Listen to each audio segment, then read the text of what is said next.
Magandang hapon po sa lahat ng ating kababayan sa Luzon, Visayas, Mindanao. Ating po mga kababayan abroad. Of course, mga kapatid natin sa media. Our nation is divided. But that is because we have different opinions. The facts are distorted. So today, allow me to try to unify our thoughts as a nation using 3 tools. One is identity. Sino ba tayo? Sino ba tayo bilang mga Pilipino? First and foremost, for example, sa akin, I'm a Christian Filipino. Brother Robin is a Muslim Filipino. So we'll go so forth and so on, but we'll talk about identity. Number 2, we can debate on many things, but we shouldn't debate on principles. So let's talk about principles and the values attached on those principles. And third, let's talk about context. Diba? Napaka-importante po ng konteksto para naiintindihan natin ang ating nakaraan, kung saan tayo ngayon, at kung saan tayo papunta. Napaka-importante na yung nakaraan na makita natin kasi napakadaling sabing never again, and then nangyari again and again. Let's start po with common vision. Ano ba gusto natin sa Pilipinas? Yung iba po, pinasimple, a safe and comfortable life. But ito po, medyo mas mahaba. Pero ito po, preamble ng ating konstitusyon. Even sa law school po, gustong-gusto ko po itong preamble kasi ang sinasabi ng mga professors namin noon na bagamat hindi ito yung source of the legal principles in the sense that kung one section of the Constitution conflicts with the other or application or law, but it is something that embodies the spirit of the aspirations of the Filipino people. So kumbaga yung why nandito sa preamble. Ano po sabi ng preamble? We, the sovereign Filipino people, imploring the aid of Almighty God in order to build a just and humane society and establish a government that shall embody our ideals and aspirations, promote the common good, conserve and develop our patrimony, and secure to ourselves and our posterity the blessing of independence and democracy under the rule of law and a regime of truth, justice, freedom, love, equality, and peace. Do ordain and promulgate this Constitution. So, i-break down po natin to para tanungin natin sa ating sarili, lalo po yung mga kabataan ngayon, na maaari yung history ng Constitution na to ay mas buhay sa amin mga martial law babies in the sense that yung context. Pero I do know that the ideals, masasabi kong mas buhay sa inyo kasi kayong mga aktivista ngayon. So, let me first connect it with Jeremiah 29:11.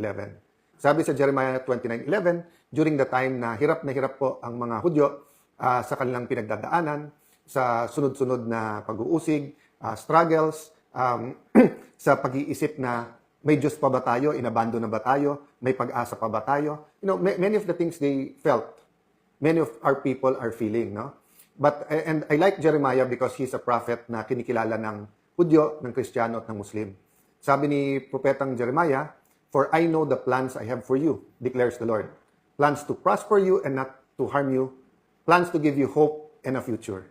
So yung aking kaibigan parating sinasabi yung hope and a future, magkasama po yon.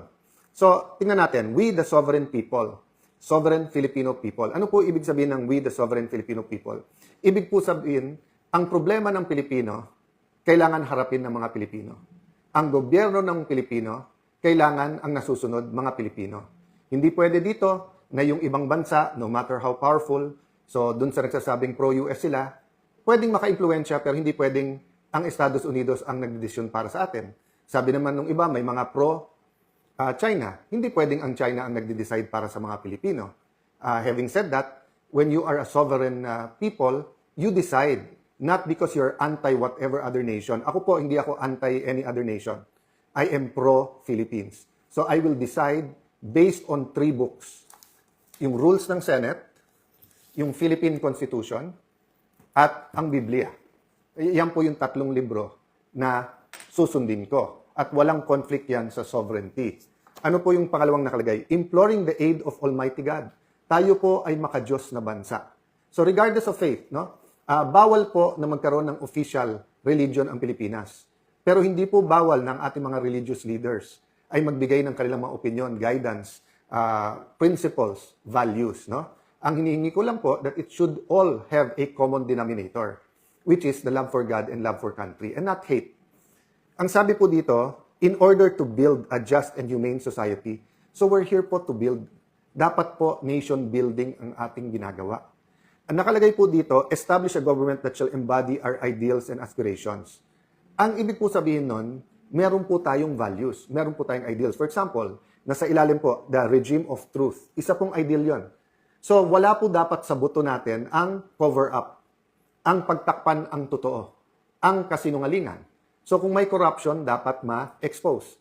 Kung may pandaraya sa eleksyon, dapat ma-expose. Kung may mga pinatay, dapat managot yung mga pumatay. So, I just want to emphasize one more thing, no? The blessings of independence and democracy. Ano po kayo kabaliktaran ng blessing? Curse po. So, meron pong curse ang dependence. So, even po, as we are today, hindi katulad ng panahon ng Kastila, panahon ng Hapon, panahon ng Amerikano, nasasabihin hindi tayo independent. But, pwedeng ang mga leaders natin ay maging hindi dependent. Pwedeng ang ating Pangulo ay makinig sa isang bansa lang. Pwedeng ang Senado ay maging kasangkapan ng Malacanang imbis na maging independent. So pagka independent, may blessing. Pag ito po ay naging puppet at may puppet master, curse na po to. Ganun din po ang democracy. And later, I will talk about the dangers to our democracy. Ang democracy po, ang ibig po sabihin yan, tayo representative democracy. So we exercise our democratic rights individually by voting. There are other manners of exercising our democracy. For example, free speech, demonstrations, rallies, pagpo-post sa Facebook, paggamit ng social media. Naalala nyo po nung parang pinagbabawalan or hinihigpitan ng mga OFW sa Balikbayan Box, pagdala dito, grabe ang mga protesta noon, mga videos na pinadala ng ating mga kababayan. That's an example of democracy in our own hands, no? Having said that, we usually exercise democracy to our representatives, our mga bukal natin, mga kagawad sa barangay, ang ating mga kongresista, ang ating mga senador. So, sa pag-ordain ng konstitusyon na to, yan po yung ating mga ideals. So, napaka-importante po na bagamat ito po yung mga libro at ito yung mga papel, may symbolism po, buhay po yung mga salita na yan, di ba? So, katulad sa atin, let me address to my fellow Christians, di ba? Or actually, kahit sino naman po na spiritual, di ba? May libro kayong sinusunod na sinasabi niyong holy. Hindi niyo pwedeng sabihin papel lang yan or salita lang yan. Yung bawat word diyan, kahit saan mo buksan, halimbawa nakalagay love, di ba? Halimbawa, bawat anuman ang word diyan, hindi lang po yan buhay. Hindi lang yan symbolic. It molds us into our identity. And yung identity po, for example, no, hindi mo pwedeng sabihin na si Juan de la Cruz ay isang Christian Filipino na mahal ang Diyos at mahal ang kapwa niya. Tapos ang ginagawa niya ay lahat ay labag sa loob ng Panginoon at ang ginagawa niya ay walang iba kundi pang-aapi sa kapwa. So hindi tugma sa kanyang identity ang kanyang values at principles. So pag tinanong mo, ano ba talaga yung Juan de la Cruz? Ay, wala yan. Hindi maka-Diyos, hindi makatao. So hindi yun yung talagang akala ni Juan de la Cruz na siya. Our identity tells us a lot of things, including where we will be, who we are, what our family will look like, what our community will look like, and eventually, it will form the national identity and will declare where we're going. So, pag sinabi natin, we're a Christian nation, pero number 2 tayo sa pinaka-corrupt, hindi talaga tayo Christian nation, di ba? Pag sinabing ang ating bansa, mahal ang mahihirap, tapos hindi natin pinapagamot yung mga may sakit, hindi po natin binibigyan ng living wage, mata pobre ang ating society. So, pag sinabi natin we are a democratic nation, pero diktadorya ang umiiral, o kung sino lang makapangyarihan ang nasusunod, then we're not a democratic nation. So, let me give you a context from my point of view. So, syempre, noong 2022, I ran for the Senate ulit. Nag-observe lang ako. I was soul-searching, if I can call it that, no? And of course, I had my own questions, di ba? Dahil, yun nga, martial law baby ako. I was very supportive of Ferdinand Marcos Sr.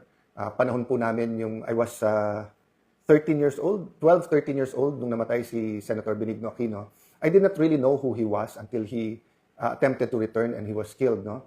1984, na-elect ang aking ama bilang assemblyman ng Taguig, Pateros at Muntinlupa. That's my first pagkamulat or understanding of government.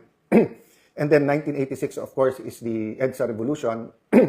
And even a day before it started, kausap na namin ang tatay ko kasi gusto nga kaming paalisin at siya'y first time na nakita ko ang aking ama na umiyak o lumuluha dahil he was ready to give his life kasi sabi niya, eto na yung panahon na kailangan lumabas lahat ng totoo. And as a 15-year-old teenager, I couldn't understand why